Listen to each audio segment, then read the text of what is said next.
El tiempo pasa rapidísimo. Hemos estado, mi esposa y yo, nuestra hija Salem, que nos ha acompañado en este viaje, muy contentos con todos ustedes. Han sido así, los veo como pajaritos así, recibiendo toda la comida, como esponjitas, ¿verdad? Cuando pasamos aquí al frente de los que damos conferencia, nos damos cuenta del tipo de auditorio que estamos enfrentando, y los he visto a todos ustedes muy hambrientos de la palabra de Dios, y nos da muchísimo gusto que puedan ustedes mantener esta pasión por conocer a Dios, porque es la aventura más grande en la cual cualquier ser humano se puede aventurar. Y conocer a Dios es el placer más grande que podamos experimentar en nuestra alma y en nuestro corazón. Así que también queremos anunciarles que ahora en octubre, del 26 al 29 de octubre de este año, tenemos en la Riviera Maya, ahí donde está bien feo todo, ahí en la Riviera Maya tenemos cada año, este año nos toca del 26 al 29 de octubre, nuestro seminario de matrimonios. Van más de 150 parejas, tenemos lunadas en la noche, el paquete está, verás, muy barato, porque nos da un precio especial el Hotel Barceló, que es donde estamos teniendo las reuniones. Tenemos lunada en la noche, hay consagración de votos el domingo, y la mayor parte de los matrimonios que estaban ya a punto casi de divorciarse, cuando asisten a estos seminarios, regresan como si fueran a su luna de miel otra vez. Así que es una bendición, como ustedes no se imaginan, pasar 3 días con conferencias bíblicas, jugamos en la alberca, hay hasta baile, así como lo oyeron, ¿verdad? Hay valses y todo, porque el baile no es pecado, pecado es los bailes del mundo. El cine no es pecado, pecado es las películas del mundo. Así que tenemos que hacer la diferencia. Entonces tenemos una noche, ¿verdad?, romántica con las parejas. Bueno, está increíble estos seminarios. Pueden ustedes inscribirse, ya no hay muchos lugares, en nuestra página de internet. O aquí lo pueden solicitar con el pastor Francisco Méndez, o escribiendo a Vida Nueva para Denver también.org. Muy bien, los que tengan su Biblia en esta noche, en esta tarde, la pueden abrir en el libro de Apocalipsis, capítulo 20. Apocalipsis, capítulo 20.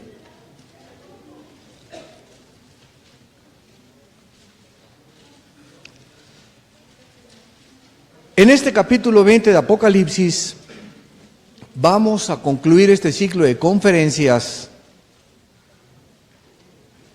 con el día del juicio final. Así se titula esta conferencia, el día del juicio final.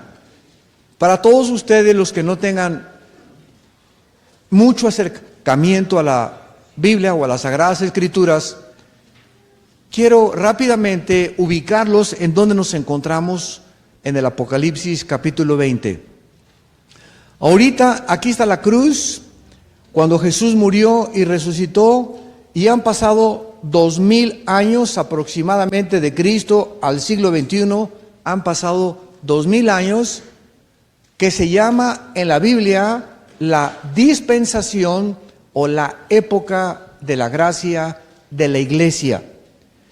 De acuerdo al programa profético de Dios que Él estableció en la Biblia, estamos a punto de que millones de personas desaparezcamos en fracciones de segundo de este mundo. Esta doctrina se llama en Primera de Corintios 15, 51 al 53 y Primera de Tesalonicenses 4, 16 y 17, el arrebatamiento de la iglesia. O también comúnmente se le denomina el rapto de la iglesia.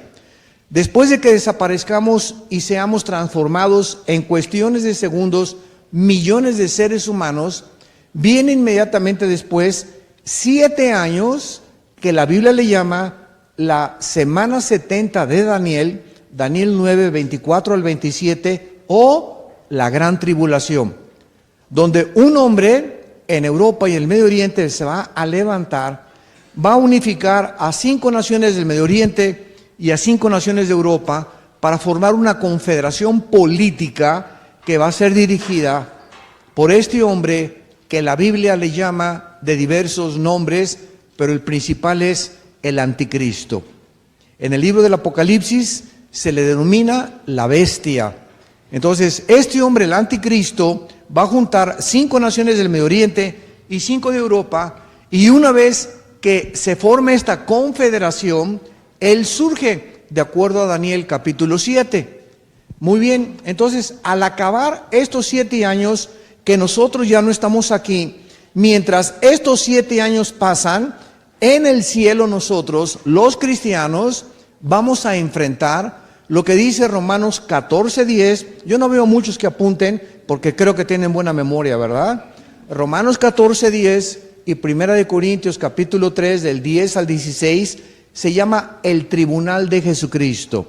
O sea, mientras la gran tribulación está aquí en el mundo con el anticristo, la iglesia nos encontramos en el cielo, donde vamos a ser juzgados los cristianos, no por la salvación, sino por las obras que hicimos o dejamos de hacer, 2 de Corintios 5:10, mientras estábamos en el cuerpo. Porque nuestra salvación ya está asegurada en la cruz de Jesucristo.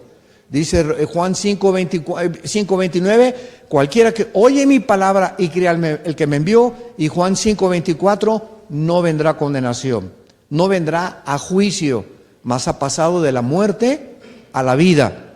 Entonces, vamos a estar en el cielo siendo juzgados y vamos a ir a recibir las recompensas. Jesús habló que un vaso de agua que diéramos en su nombre nos sería recompensado. Muy bien, al acabar los 7 años de la tribulación, bajamos con Cristo, Zacarías capítulo 14, Apocalipsis capítulo 19, bajamos con Cristo al mundo a establecer, Apocalipsis 20 es donde estamos, su reino de 1000 años, prometido en 1 Samuel capítulo 7 al rey David y a Salomón. Durante 1000 años van a ser nuestras vacaciones, donde la tierra va a ser no transformada, restaurada, porque todavía en el reino de los 1000 años va a haber pecado, al final va a haber una rebelión, donde Satanás en este tiempo va a ser atado 1000 años, y al final es desatado, e inicia la última rebelión, y el último evento profético en el programa de Dios es el que vamos a tratar en esta tarde, que se llama el juicio final, que se encuentra en Apocalipsis 20, versículo 11 al versículo 15. Este evento o este juicio es el último que forma parte del programa profético de Dios. O sea, después de que acabe el milenio, todos los que rechazaron a Cristo, lo vamos a ver en este estudio, todas las personas que rechazaron desde Adán hasta nuestros días, serán resucitados para presentarse en este juicio que se llama el juicio del gran trono blanco. Y ahí ellos van a escuchar el veredicto del juez cósmico del universo y de la humanidad, para demostrarles Dios delante de sus santos ángeles y de nosotros, que vamos a formar parte del gran jurado, porque serán lanzados eternamente al lago de fuego. Muy bien, al acabar el milenio y al terminar este juicio, Dios tiene que purificar el universo, porque entonces después de este juicio ya no va a haber pecado en el universo. Va a haber una purificación impresionante en el universo, y entonces Dios creará nuevos cielos y nueva tierra. Y entonces va a bajar la Nueva Jerusalén, que es una ciudad inmensamente grande, que va a estar aquí en este planeta, donde muchos de ustedes y nosotros vamos a habitar.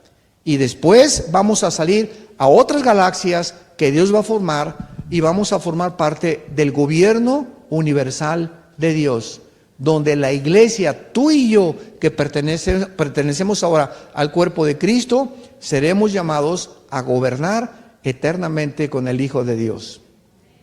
Este programa es increíble, porque ustedes saben que la Biblia todo tiene una preparación. Si tú quieres estudiar, primero vas a ir elementary school o a la escuela primaria, que son en México 6 años.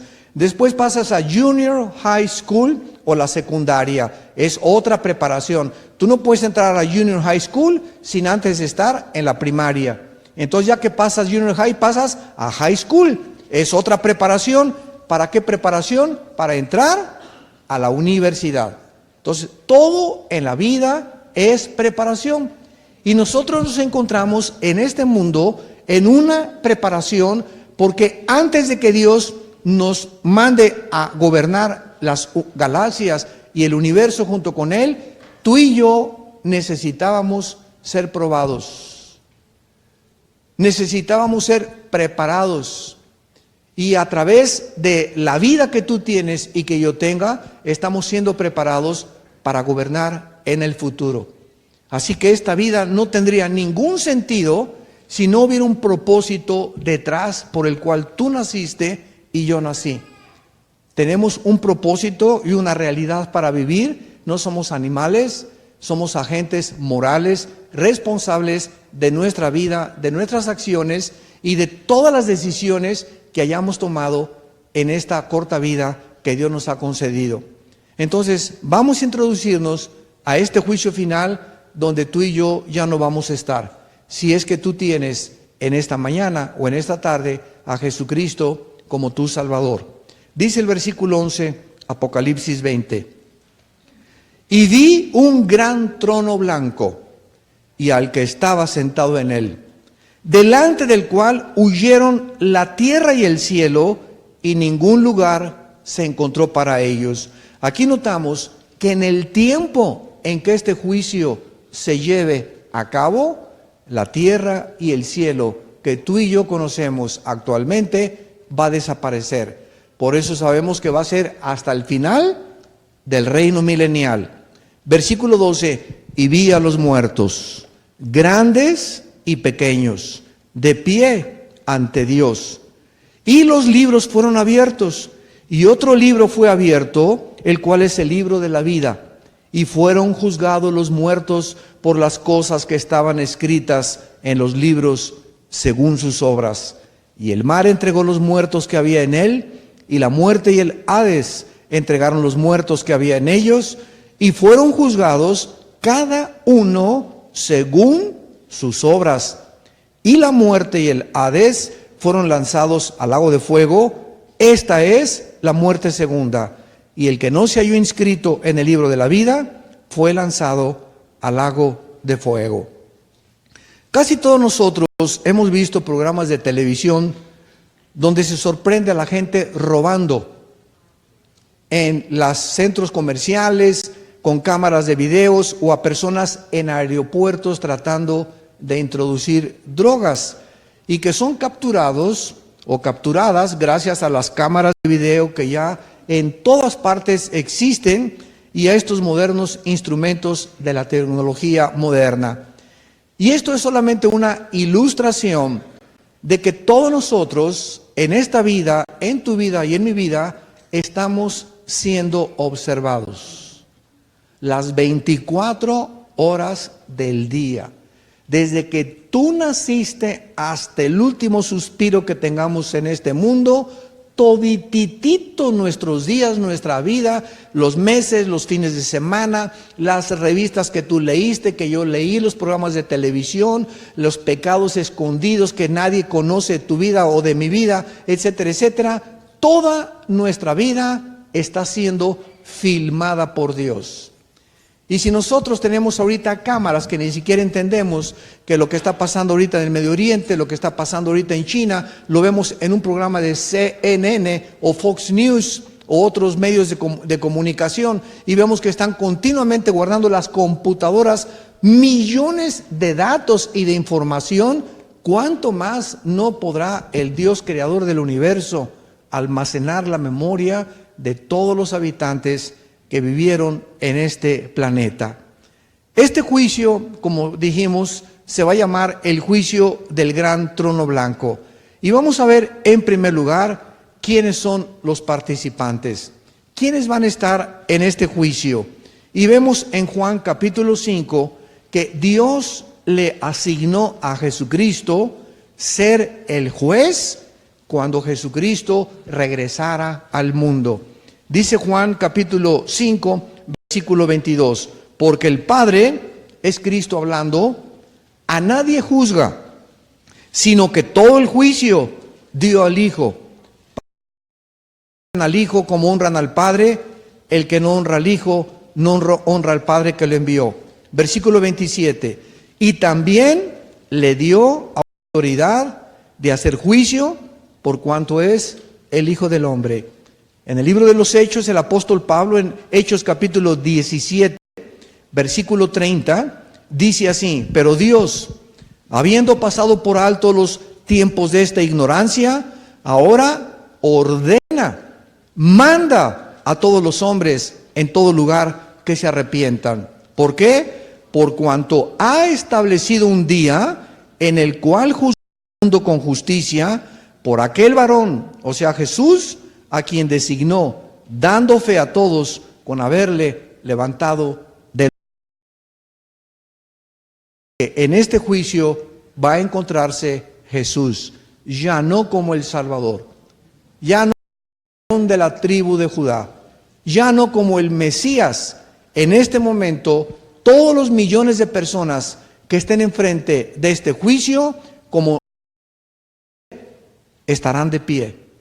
¿Por qué estarán de pie? Porque en este momento ya nadie podrá hincarse ni ten misericordia de mí. En este juicio se acabó el amor de Dios. Escúcheme con mucho cuidado. Se acabó la gracia, se acabó la misericordia para aquellos que en el tiempo en que Dios nos concedió su gracia, su amor y su misericordia, la rechazaron. Por eso dice la Biblia, cuando oigas su voz, no te endurezcas. ¿Por qué? Porque no es cuando nosotros querramos.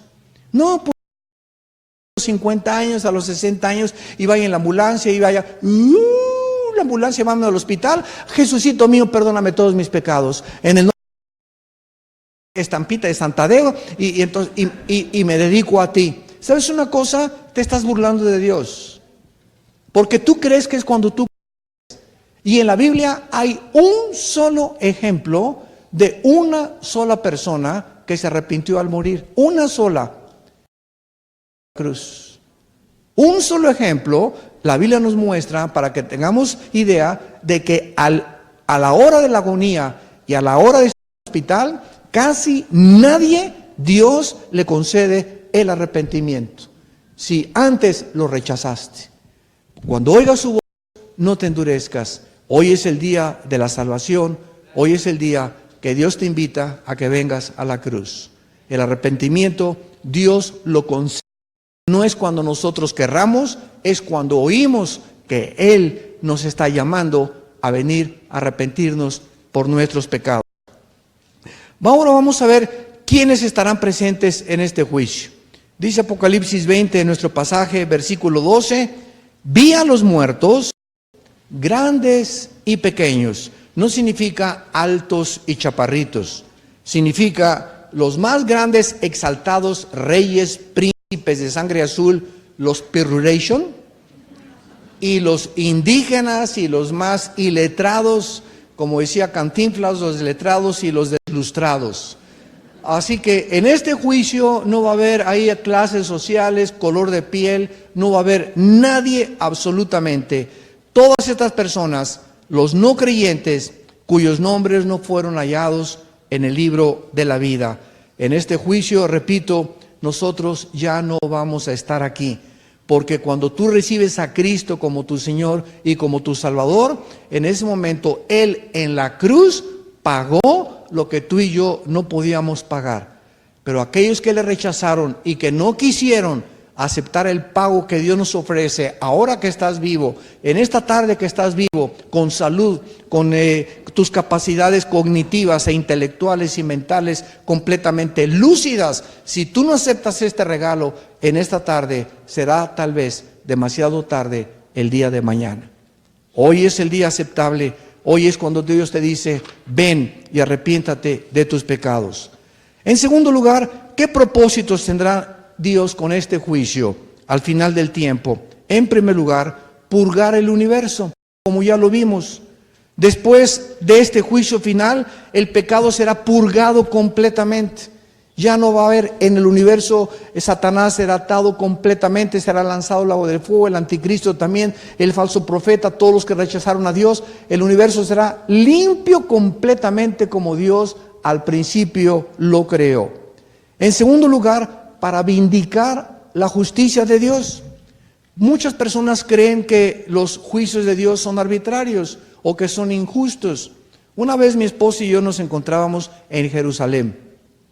Cuando íbamos allá, hace 4 o 5 años, un grupo de personas, éramos como 300 personas que llevamos de México y de otros lugares, y estábamos en el Museo del Holocausto, mi esposa y yo, y en el Museo del Holocausto te muestran todo lo que los nazis hicieron en la Segunda Guerra Mundial. Y estaba yo parado cuando vi a un judío, supe que era judío por la kipá que traía aquí, que estaba como con lágrimas viendo una pantalla y estaba hablando en inglés con otro judío. Y estaba diciendo, es que yo pienso que ¿dónde estaba Dios en el Holocausto? Cuando Hitler mató a 6 millones de judíos, le estaba preguntando ¿dónde estaba Dios?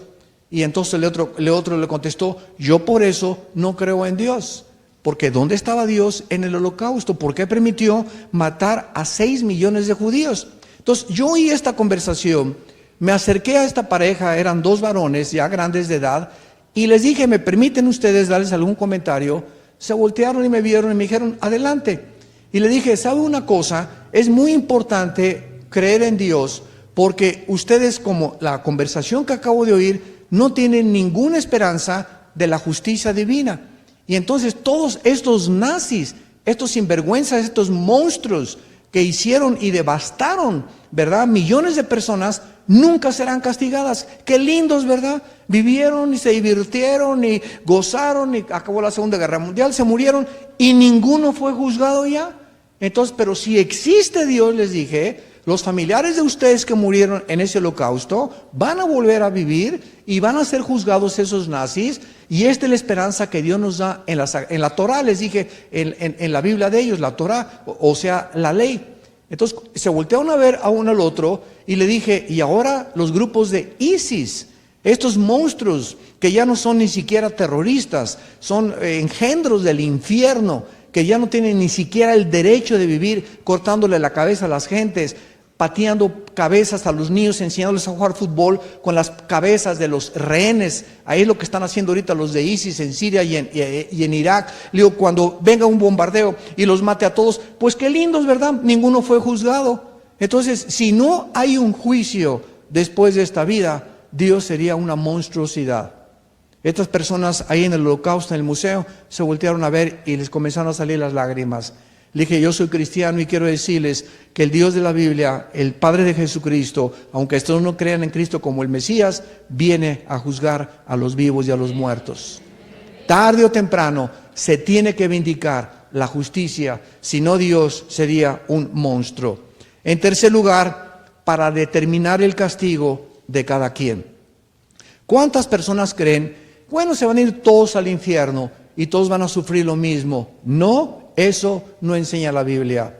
De la misma forma que los cristianos, no todos vamos a ser recompensados, ni todos vamos a gobernar. Escuchen esto, no todos los cristianos se van a sentar en la otra vida en tronos a gobernar, mas aquellos que fueron fieles hasta la muerte. Veamos algunos ejemplos en el libro de Mateo capítulo 11, en el Evangelio de Mateo capítulo 11, lo que Jesús dijo a unas ciudades que le habían rechazado. Esto es sumamente interesante para que descubramos que no todos van a ser juzgados ni castigados de la misma manera. Dice Mateo 11, versículo 20. Entonces comenzó a reconvenir a las ciudades en las cuales había hecho muchos de sus milagros, porque no se habían arrepentido, diciendo, ay de ti Corazín, ay de ti Betsaida, porque si en Tiro y en Sidón se hubieran hecho los milagros que han sido hechos en vosotras, tiempo ha que se hubieran arrepentido en silicio y en ceniza. Por tanto les digo que en cuando, en el día del juicio, que es el que estamos analizando, en el día del juicio será más tolerable el castigo para Tiro y para Sidón que para vosotras. Y tú, Capernaum, que eres levantada hasta el cielo, hasta el Hades serás abatida. Porque si en Sodoma, y usa de ejemplo Cristo a Sodoma, si en Sodoma se hubieran hecho los milagros que ustedes han visto o que se han hecho en ti, habrían permanecido hasta el día de hoy. Por tanto les digo que en el día del juicio será más tolerable el castigo para la tierra de Sodoma que para ustedes o que para ti. En otras palabras, Sodoma no tenía Biblia. Los sodomitas, ¿se acuerdan? Génesis 19, que se llenó de homosexuales. De ahí viene la palabra sodomita de Sodoma, que Dios los condenó y los incendió 2 ciudades con fuego y con azufre. Se aparece Cristo casi 2000 años, 3000 años después y les dice a los habitantes: en Sodoma no me vieron a mí, en Sodoma no tenían Biblia, y así fueron condenados. Pues en el día del juicio serán más condenados aquellos a quienes más se les dio. Y nosotros somos esta generación. Nosotros somos esta generación porque tú tienes una Biblia, has venido a la iglesia, conoces perfectamente bien lo que hizo Jesucristo en la cruz, sabes que es bueno y sabes que es malo. Por lo tanto, a las personas que nunca supieron de Cristo, y esta es la pregunta que se contesta en la Biblia, me la han hecho miles de veces: ¿y qué de los musulmanes que nunca hablaron de Cristo? ¿Y de los budistas que nunca hablaron de Cristo y se murieron? ¿Cómo los va a juzgar Dios? Bueno, veamos el libro de Romanos, capítulo 2. La Biblia nos responde todas estas interrogantes y cuestionamientos para que no tengamos duda de que el Dios de la Biblia es un Dios justo. Él no podía hacer ni condenar a nadie que no lo merezca. Entonces, si tu abuelita se murió y nunca le hablaron de Cristo, no te preocupes, tú no eres Dios. Mi papá, me acuerdo, el papá de nosotros, pertenecíamos a la religión popular. Mi papá traía el cordón San Francisco y era de misa a la semana y nos llevaban a la iglesia. A mí casi me convencen por estudiar en colegios lasallistas de ser cura o ser sacerdote católico. Me decepciono en la religión cuando era joven. Me doy cuenta, ¿verdad?, que no tenía las respuestas que yo buscaba. Y entonces hay cantidad de personas que son ignorantes y que no han tenido la oportunidad que tú y que yo hemos tenido. Y dice Romanos capítulo 2, versículo 12: porque todos los que sin ley han pecado, sin ley también perecerán. Y todos los que bajo la ley han pecado, por la ley serán juzgados. Dejen explicarles esto. La ley es la Biblia. Muy bien, vamos a detenernos y explicarles esto. Quiero que se los graben muy bien. Van a haber muchas personas en la vida que conocieron la Biblia. Tú y yo formamos parte de ese grupo. Y va a haber muchas personas, musulmanes, budistas, hindúes, o no sé, ¿verdad?, salvajes, aztecas, tlaxcaltecas, mayas, lo que tú me quieras mencionar, que nunca conocieron la Biblia. Muy bien, entonces, los que fuimos y conocimos la Biblia nos va a juzgar. Jesús dijo: mis palabras los juzgarán. Y los que jamás oyeron de la Biblia, vamos a ver cómo van a ser juzgados. Van a morir sin conocer la Biblia y vamos a ver cómo los va a juzgar Dios. Dice el versículo 13: porque no son los oidores de la ley los justos ante Dios, sino los hacedores de la ley serán justificados. Porque cuando los gentiles, o sea, los gentiles aquí son las personas que nunca oyeron de Dios, ni de la Biblia, ni de Cristo tampoco. Cuando los gentiles que no tienen ley hacen por naturaleza lo que es de la ley, estos, aunque no tengan ley, son ley para sí mismos, mostrando la obra de la ley escrita en sus corazones, dando testimonio su conciencia y acusándoles o defendiéndoles sus razonamientos. Muy bien, llega el día del juicio, pásenle para acá a los que mucho los di, a los que supieron perfectamente bien lo que hice en la cruz. pónganse aquí del lado derecho los que nunca hicieron ni conocieron la palabra de Dios. ¿Qué método va a usar Dios para juzgar a los que murieron sin conocer la Biblia ni a Cristo? Va a usar sus conciencias. No hay un solo ser humano, por más salvaje que haya nacido, que no sepa que matar es malo. Que no sepa que meterse con la esposa del jefe de la tribu, de otra tribu, es adulterio. Que no sepa que meterse a la cabaña o a algún lugar y robarle a alguien de otra familia, de la tribu, o por más salvaje que sea, es robar. Tenemos una conciencia que sabemos perfectamente bien las cosas que nos llevan a hacer las cosas que no debemos hacer. Entonces no nos preocupemos, porque dice el versículo 16, en el día que Dios juzgará por Jesucristo los secretos de los hombres conforme a mi evangelio.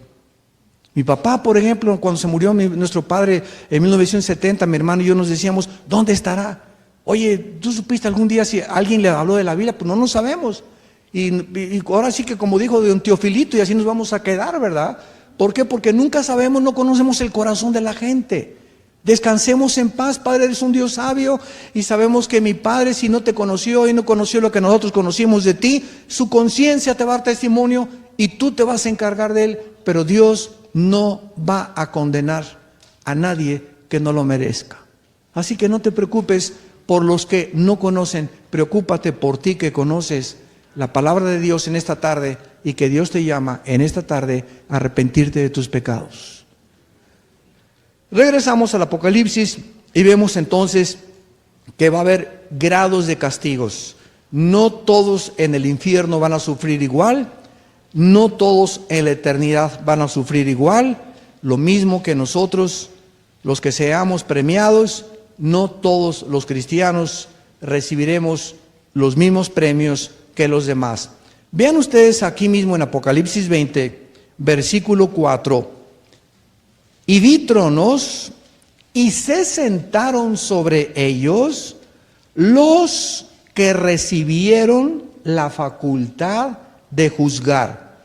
Y vi las almas de los decapitados por causa del testimonio y por la palabra de Jesús, los que no habían adorado a la bestia ni a su imagen, y que no recibieron la marca de sus frentes ni en sus manos, y vivieron y reinaron con Cristo 1000 años. Vean ustedes, el apóstol Juan ve hace 2000 años tronos, y él menciona, vi a los que recibieron la facultad de sentarse en ellos. Y está hablando de los cristianos. No todos los cristianos van a tener las mismas recompensas en la otra vida. Por eso dice en primera de Corintios 15, 58, estad firmes y constantes en la obra del Señor, sabiendo que no es en vano lo que hacemos por su nombre. No es en vano hacer lo que hacemos por causa de Cristo. No es en vano sufrir por Cristo. No es en vano hacer buenas obras por Cristo. No es en vano ser santo en toda nuestra manera de vivir. No es en vano, aunque el mundo te diga otra cosa, que el que no tranza no avanza, y que aquí la risa y el éxito y el dinero es lo máximo, es una mentira. Es una cortina de humo para escondernos la realidad de lo que se encuentra detrás de esta vida. El apóstol Pablo en Romanos 8:28 dice, porque tengo presente que las aflicciones, los problemas, las traiciones, las preocupaciones y todas las decepciones y desilusiones que tuve en este mundo, ni siquiera se van a comparar con las glorias que se han de manifestar en la otra vida. Así que esa es la forma en la que el libro de Hebreos, también capítulo 12, describe a todos los testigos de Dios. Dice que se sostuvieron viendo al invisible. Moisés era hijo de la hija de Faraón. Si hubiera muerto de Faraón, Moisés hubiera subido a ser el Faraón de Egipto. Imagínense nada más. Y Moisés dice, Hebreos capítulo 12, versículo 25 en adelante, que Moisés considera mucho mejor irse a sufrir con su pueblo al desierto que gozar de los deleites temporales del pecado. Cuando el diablo agarra y ataca a Cristo, lo agarra y lo sube a una cima y le dice a Cristo, mira nada más Las Vegas, mira nada más cuántas chamacas tan lindas hay, mira cuánto dinero, mira cuánto oro, mira cuánto placer, mira todo lo que te puedo ofrecer si te hincas y me adoras. Y Cristo le dice, ¿verdad? Adorarás al Señor con todo tu corazón y con toda tu alma. El diablo quería que Cristo se brincara a la cruz, quería que recibiera antes lo que Dios le dio a Cristo después. No podemos reinar con Cristo si antes no sufrimos con Él. Si tú te quieres brincar la cruz y recibir y disfrutar esta vida, dice Cristo en Marcos capítulo 8, no te preocupes. Si quieres salvar tu vida, la vas a perder. Pero si tú la pierdes por causa de mí, la vas a salvar. Entonces, si tú quieres ahorita tener lo mejor de este mundo y no quieres reinar conmigo, hazlo. Pero ¿de qué te va a servir ganar el mundo si perdiste tu alma? Y esta es la luz a la cual debemos de vivir, a la luz de la eternidad. Ahora, bien, regresamos a Apocalipsis 20, versículo 11 y 12, y dice la Biblia, y vi un gran trono blanco, y al que estaba sentado en él, y ya vimos que en ese momento la tierra y el cielo desaparecen, o sea, será al final del milenio. Y vi a los muertos grandes y pequeños de pie ante Dios. Aquí ya no hay misericordia, ya no hay gracia, ya no hay perdón. Nadie puede ya estar de rodillas. Por eso es interesante que diga la Biblia, los vi parados. Ya no había nadie que se quisiera hincar. Y aunque se quisieran hincar, el tiempo de la gracia y del perdón pasó para siempre. Y vemos que a continuación dice la Biblia que Dios abre libros. Y aquí se mencionan varios libros. Dice, los libros, plural, fueron abiertos. Y otro libro fue abierto, el cual es el libro de la vida.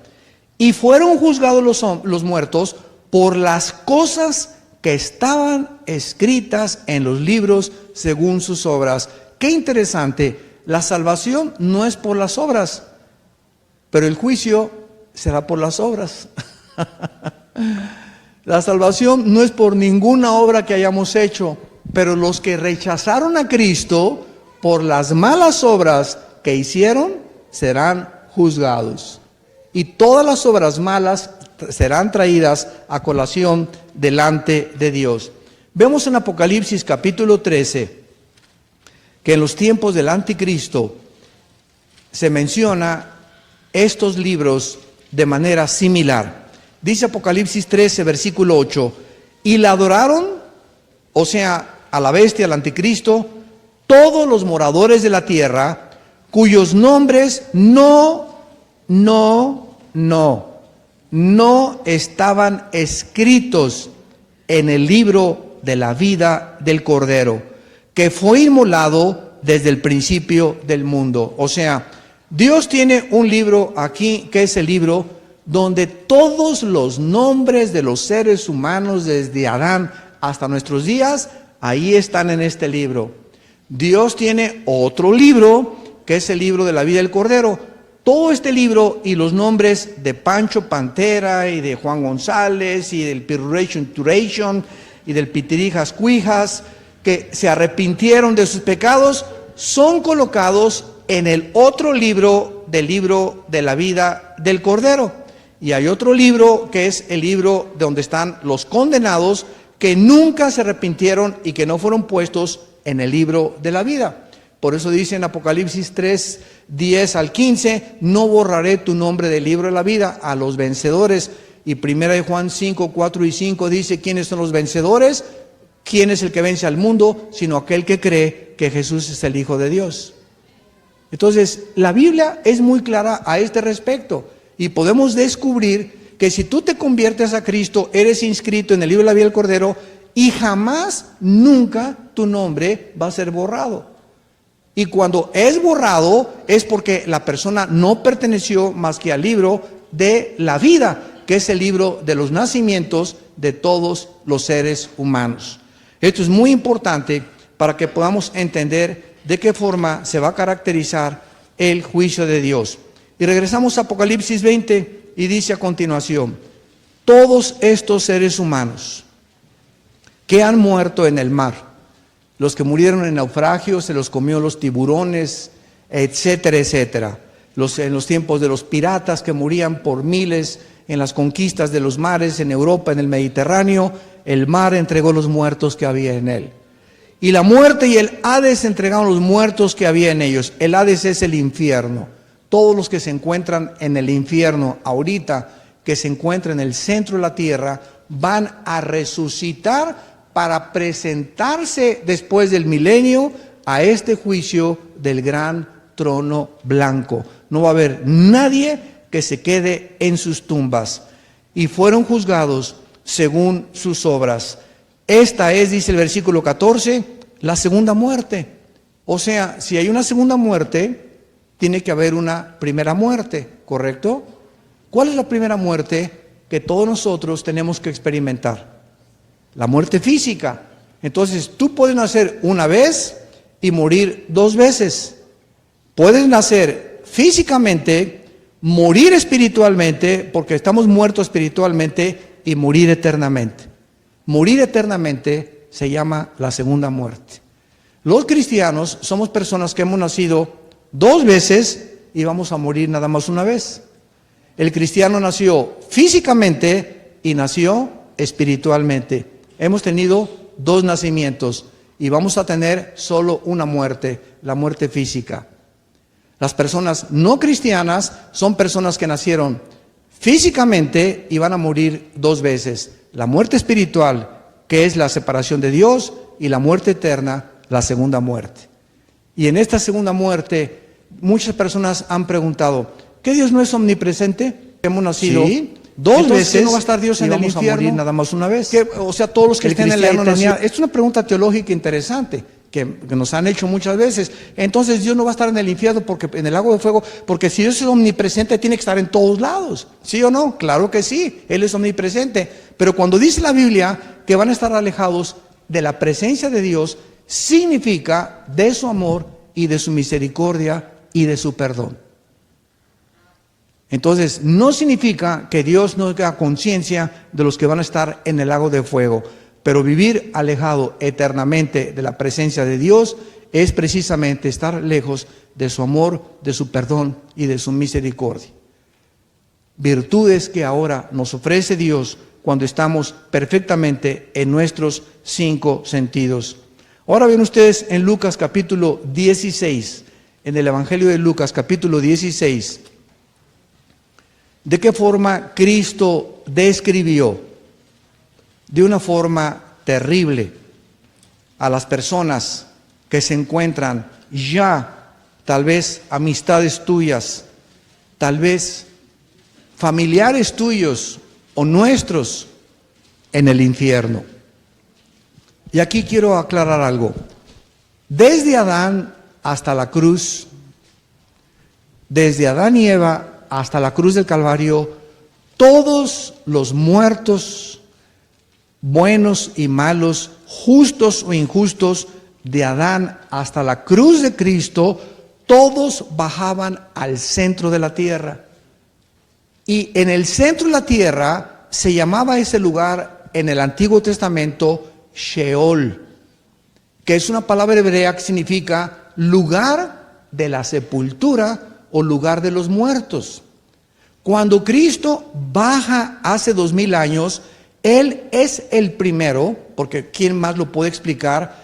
¿Quiénes estaban ahí en el centro de la tierra?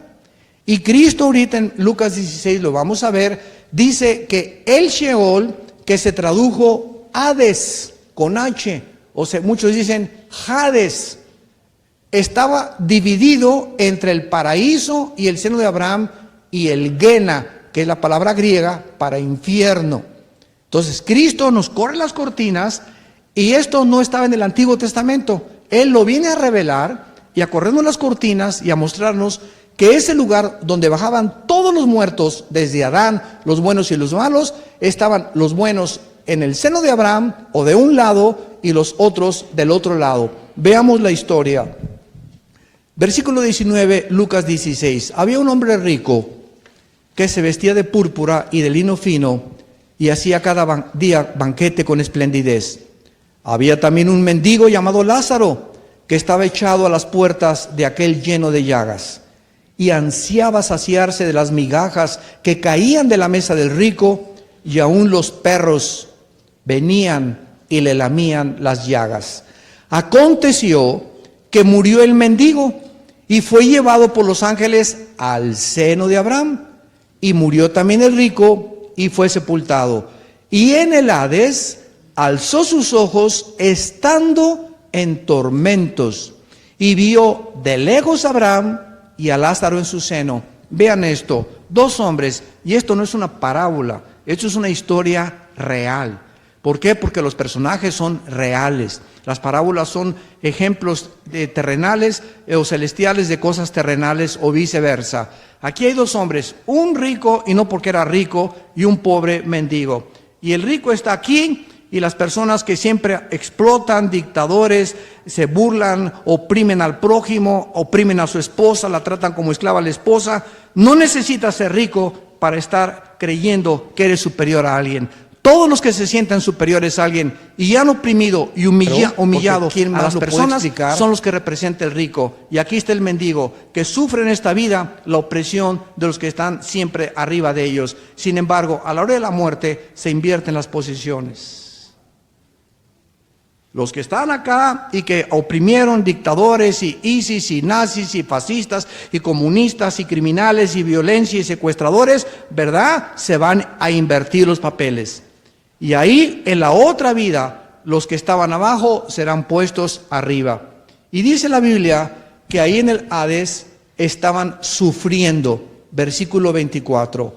Entonces él, o sea, el rico, le dijo: Padre Abraham, ten misericordia de mí, y envía a Lázaro para que moje la punta de su dedo en agua y refresque mi lengua, porque estoy atormentado en esta llama. Quiero que vean ustedes, las personas que se encuentran ahorita en el infierno tienen ojos. ¿Vio Abraham? Tienen sed, mantienen los gustos, el paladar y las glándulas gustativas que teníamos nosotros aquí. Y tienen y experimentan el sentimiento del hambre y de la sed estando muertos ahí en el infierno. No son como fantomas o como Gasparín, el fantasma, ¿verdad? Que son nada más, no. Ahí tienen un cuerpo que está sujeto a todas estas condiciones, para que entendamos de qué forma, aquí ahorita lo vamos a ver, que estas personas siguen en el centro de la tierra y serán resucitadas hasta el día del juicio que estamos estudiando. Y dice a continuación el versículo 25, pero Abraham le dijo: hijo, acuérdate, o sea, las personas que están en el infierno ahorita tienen memoria, tienen sentimientos, saben perfectamente bien lo que hicieron, recuerdan las cosas y mantienen el registro de su mente inconsciente y de su memoria en el infierno. Abraham le dijo: acuérdate que recibiste tus bienes en tu vida y Lázaro también males, pero ahora este es congelado aquí y tú atormentado. Además de todo esto, una gran cima está puesta entre nosotros, y ustedes, de manera que los que quisieran pasar de aquí a vosotros, no pueden ni de aquí para allá. Versículo 27, entonces le dijo: te ruego, pues, Padre, que lo envíes ahí a Denver, a la casa de mi familia.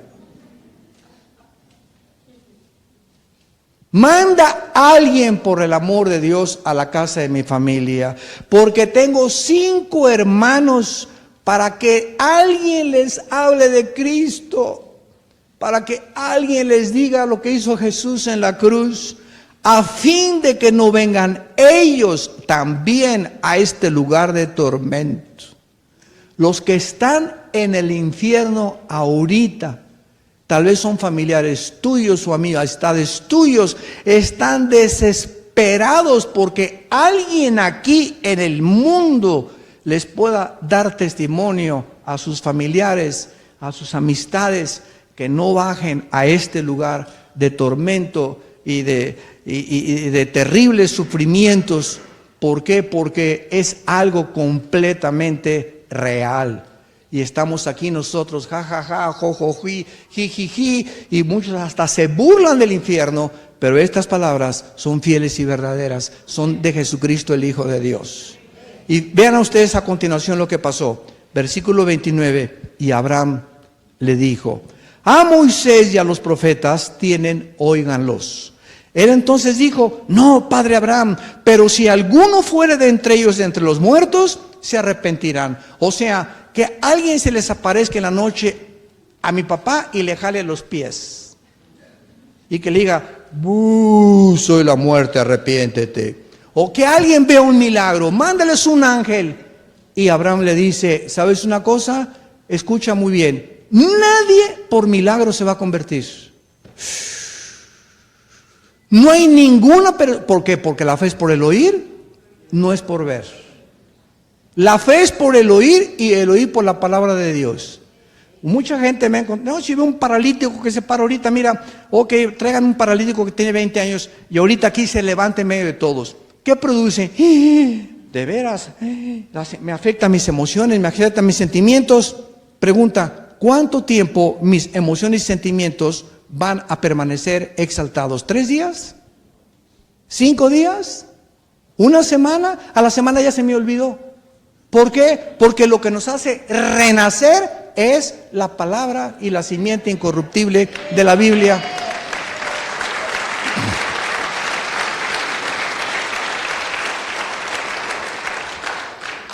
Primera de Pedro 1:23, hemos sido renacidos, vuelto a nacer por la palabra de Dios.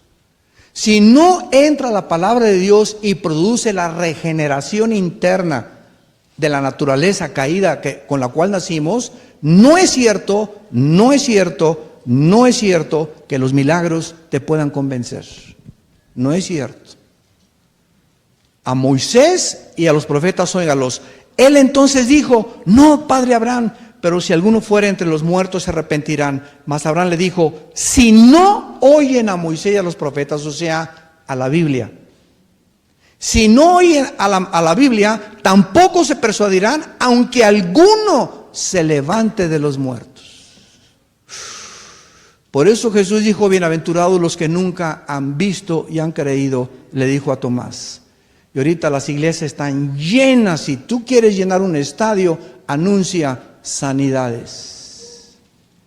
¿Por qué? Porque el que no está enfermo de los juanetes, le duele el oído, tiene caspa, tiene piojos en la cabeza, o le duele la panza, ¿verdad? Pero ¿quién no tiene alguna insuficiencia renal, insuficiencia gastrointestinal, etcétera, etcétera? Y llegan ahí, ¿verdad? Y se comienzan a manejar a las masas a través de la vista y de lo que ven. Y entonces, si no se mantienen después de cristianos viendo, se desinflan, porque nunca quieren ser sostenidos por la palabra de Dios, sino por lo que ven, por lo que experimentan. Yo he ido a iglesias donde me dicen: es que quiero sentir, si no tiembla el púlpito, yo tengo que sentir al Espíritu Santo, hermano. Y aquí se siente, espérame tantito, no es por sentimientos. A lo mejor el que te está haciendo como alambre eléctrico es un demonio que traes ahí dentro, güey. Esta es la condición del cristianismo del siglo XXI. Personas, ¿verdad? En la iglesia, a veces que tenemos gente que comienzan como alambres eléctricos, y yo les digo a la seguridad: ve y dale un zape en la cabeza a esa persona para que se aplaque y ya se calme. ¿Qué Espíritu Santo ni qué Espíritu Santo? Dice en 1 Corintios 14 que el Espíritu Santo, ¿verdad?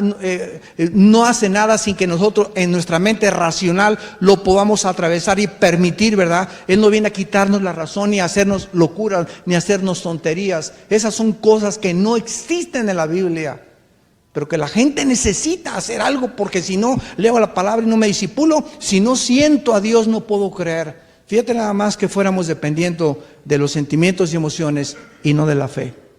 Y es la fe, el justo por la fe vivirá.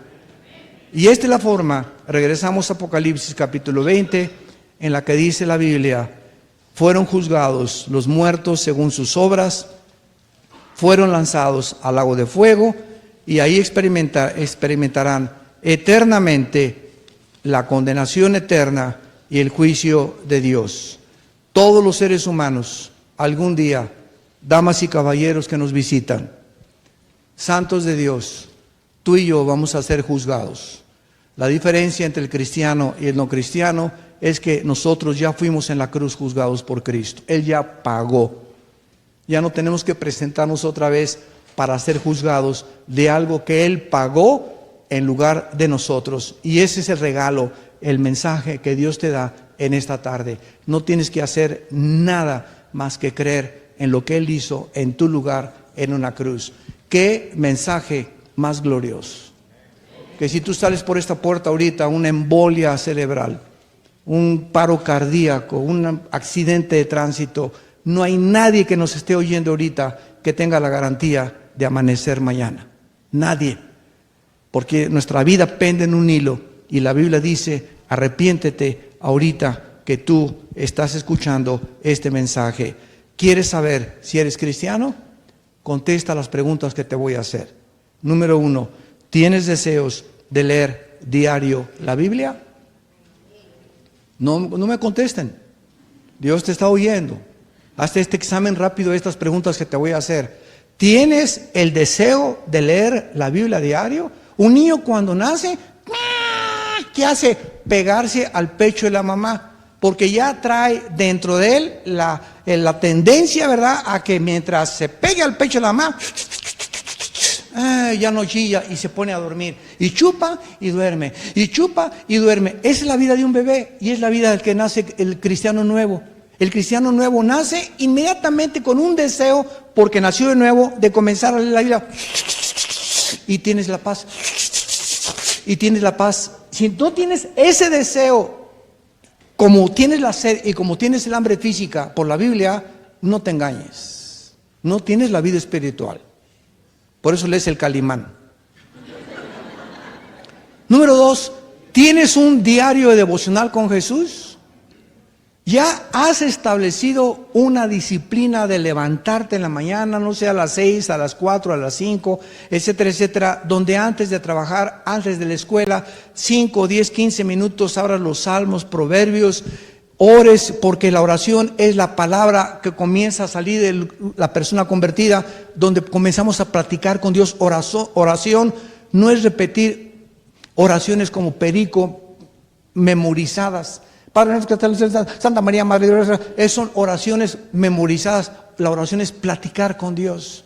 El que es nuevo en Cristo, ahorita sale a la comida, no sé dónde vas a ir a tu esposa, a tus hijos, Padre, en el nombre de Jesús. Nunca lo habíamos hecho, Padre. Te damos gracias por estos frijolitos, por estos totopitos, por estas tortillas de harina, por estas layulas de Señor.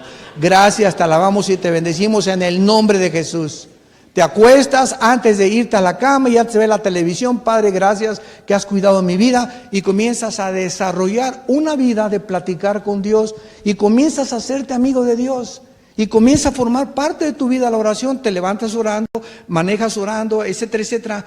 ¿Tienes tú esa experiencia diaria con Dios de orar y platicar con Él? Número 3,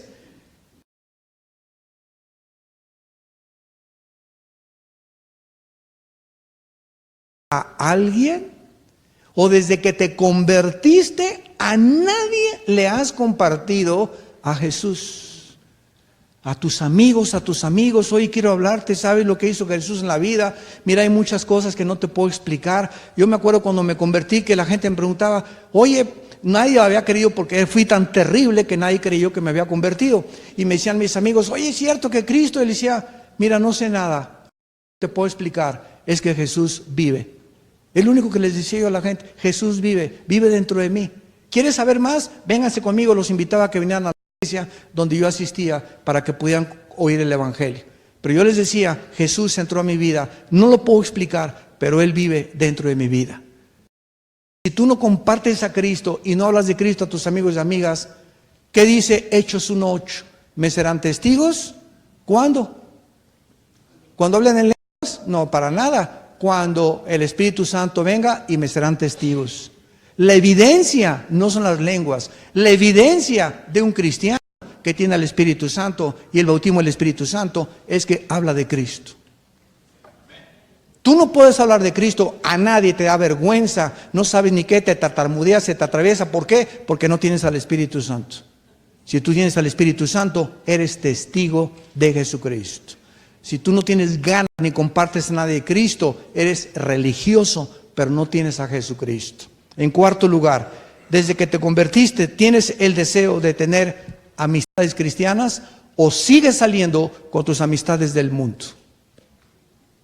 Esto no significa que no tengamos amistades de nadie que no sea cristiano, pero desde que te convertiste, ¿te sientes a gusto con los cristianos? ¿Estás asistiendo a estudios con los cristianos? ¿Ya has invitado a tu casa amistades y te sientes a gusto? ¿O desde que te convertiste no te interesa ni tienes amistades cristianas tampoco? Tu estampita de Tantadeo y te vas allá afuera como si fueras a cualquier iglesia religiosa. Si tú no tienes amistades cristianas y no te deleitas con amigos y amigas, no puedes tú asegurarte y puedes dudar de que tengas la vida de Jesucristo. O te sientes mejor con personas que no. Con tu compadre, el hijo de Pancho Villa, te sientes mejor. Con el tequila y con todo, ajúa viva Emiliano Zapata. Si es así, tienes que examinarte. Dice 2 Corintios 13, examinámonos para ver si estamos en la fe. Muchos me dirán en aquel día, Mateo 7, Señor, nunca te conocí. Oye, pero si hablé lenguas, hice milagros, fui a la iglesia, estuve ahí en las reuniones en la iglesia de Denver, nunca te conocí, porque nunca tuviste una relación conmigo. Nunca platicaste conmigo en oración, nunca me buscaste en la Biblia, nunca le hablaste a nadie de mi Hijo Jesucristo. Aléjate de mí. Dices tú que eres, pero no eres, porque por nuestras obras demostraremos que nuestra fe es verdadera. Te damos gracias, Señor, por tu palabra en esta tarde. Te damos gracias, Señor, porque la evidencia del juicio que viene es innegable. Todos los seres humanos de todas las épocas en las que este mundo ha existido serán levantados algún día para rendirte cuentas de todo lo que hicimos mientras estábamos en el cuerpo. Esta es la razón por la cual se nos manda que vivamos en santidad, que se invocamos por Padre a aquel que sin acepción de personas juzga a todos según sus obras. Conduzcámonos en el temor de Dios durante todo este tiempo de nuestra peregrinación, porque simplemente somos peregrinos, pasamos como pasajeros temporales por este mundo, y la vida se va rapidísimo, y algún día entregaremos cuentas de todo lo que tú nos diste, de todas las bendiciones que recibimos, para bien o para mal. Por eso Pablo, antes de morir, estando en la víspera de ser echado tal vez a los leones en el circo romano, la última carta que le escribió a Timoteo fue la siguiente, y le dijo: Timoteo, he peleado la buena batalla de la fe, he echado mano de la vida eterna, estoy seguro, muero en paz, porque Dios me tiene guardada la corona de la vida, la cual le dará a todos los que amen su venida. Pablo se encontraba, después de todo lo que sufrió, gozoso, terminó gozoso su carrera cristiana, no amargado, gozoso, no con rencor ni con odio contra nadie, gozoso de saber que había servido a Jesús y que en segundos después de su muerte estaría en su presencia, donde Dios sacaría sus lágrimas, ya no habría dolor ni tristeza ni enfermedades, porque las nuevas cosas están guardadas para aquellos que le aman con todo su corazón. En esta tarde, antes de despedirnos, yo quiero invitarte a muchos de ustedes que vengan a la cruz. No te invito a ninguna nueva religión, no te invito a una secta, no te invito a una ideología, te invito a que vengas a un hombre que se llama Jesucristo, que quiere entrar a tu vida en este momento y garantizarte que te va a redimir de tus pecados, que va a transformar tu vida y que tú vas a descubrirlo conforme vayas creciendo en la gracia y conocimiento de su palabra. ¿Qué tengo que hacer? Me preguntarás. Dile estas palabras con todo tu corazón, ahí en el silencio de tu alma. Señor mío y Dios mío, te pido perdón por mis pecados. Creo que algún día viene este juicio y yo no quiero estar ahí. Quiero en este momento ser perdonado, porque creo que en esa cruz, con tu sangre preciosa, me lavas de todo mi pasado. No importa qué borrascoso sea mi pasado, ni cuántos pecados haya hecho, tu cruz bastó, y tu muerte para presentarme delante de ti como una persona que jamás hubiera pecado. Preciosa gracia, Señor Jesús. Creo que a los 3 días resucitaste de los muertos, y te pido en este momento que entres a mi corazón como mi Señor y mi Salvador. Te recibo, Jesús, con todas las fuerzas de mi alma, y te doy las gracias por tan grande amor, y salir yo en esta tarde asegurado, confirmado, que nunca vendré a condenación, mas he pasado de la muerte a la vida, en el nombre de Jesús. Amén. Amén y amén. Gracias, Señor, por esta palabra de Dios. Gracias, Jesús. Gracias por la palabra de Dios. Todos ustedes en esta tarde que hicieron esta oración, invitando a Jesucristo, a lo mejor ya tenías, yo conozco pastores